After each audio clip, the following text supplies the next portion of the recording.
आकाशवाणी इम्फाल नयनी देवी ने पाव पाजरी।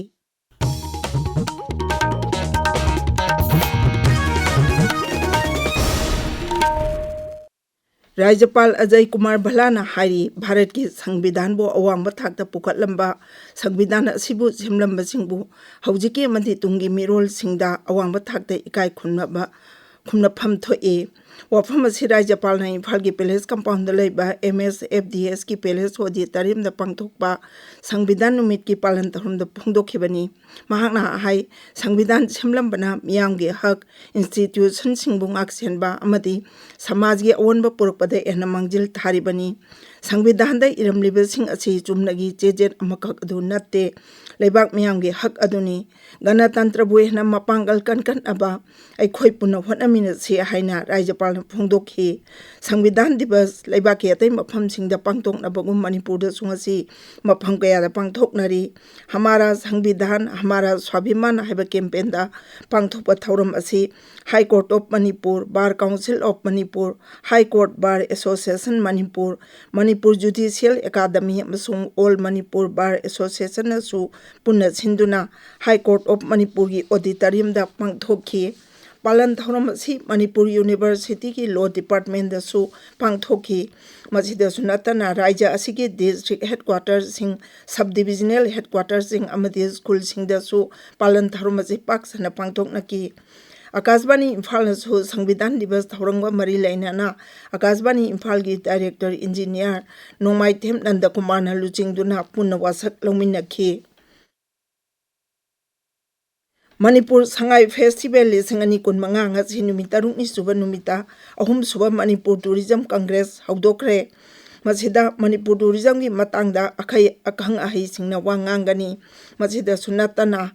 IATO अमदी APOAI की मिहुत कांगबो सिंगना tourism की मतंगदा कानगदब वाफम कयासु फोंदोकनी अमदी मणिपुर की स्टेक होल्डर सिंगस वाफम कया खनगनी नुमित हुमनी चुमना जातगदब मणिपुर टूरिज्म कांग्रेस असि मनुंगदा Imphal peace museum red hills INA Keibul Lamjao national park Sendra Loktak बाट गोविंदजी मंदिर कंगला फोर्ट इमा कैथेल अमदी पोलो स्टेचुना चिंगमा मफम सिंगदा थौरम कया पांगथोकनी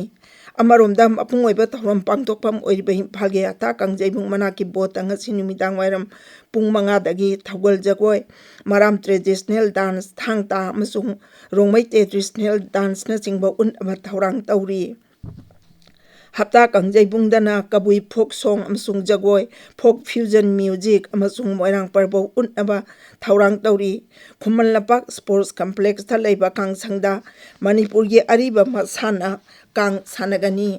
MSFDS ता ngasi डॉक्यूमेंटरी मणिपुरी फिल्म क्वाथा फमकाबा मणिपुरी फीचर फिल्म उना उना उटकनी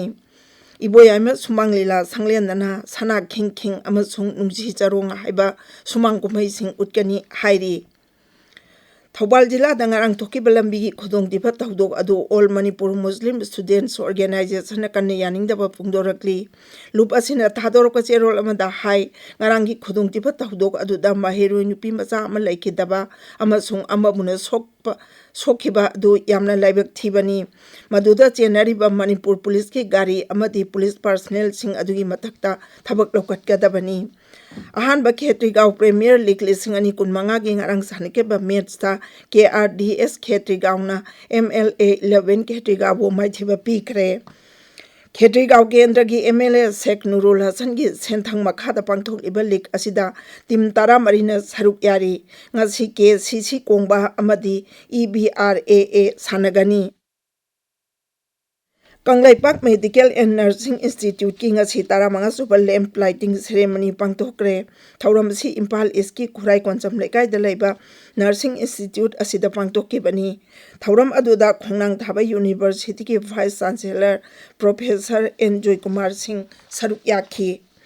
कॉलेज अमदी यूनिवर्सिटी की महेरोय सिंह द पीबा PMUSP सेंट्रल सेक्टर स्कीम की एप्लीकेशन थाजिनबगी मतम था असि कुंट्रा फाव सांगदोकले हाइरी council of higher secondary education Manipur न थोकपा चेरोल अमदा हाई चलिबा चही लिसिंग अनि कुनमंगा कुंतरुक की ओइना स्कीम असि कानबा फंगदबा महेरोय सिंगना था असि कुंट्रा फावदा एप्लीकेशन थाजिनगदबनी अदुगा